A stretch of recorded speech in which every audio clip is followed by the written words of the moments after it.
H knee H knee H knee H knee এবার একবারে ওকে just one time H knee সাম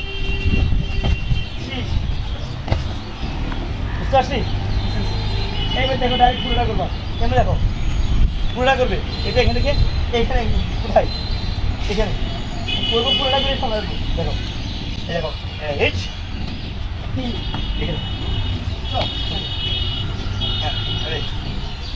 H নি সামনে আবার এইচ নি এবার একবার করে করবো এইচ নি সান She. Okay. Boss.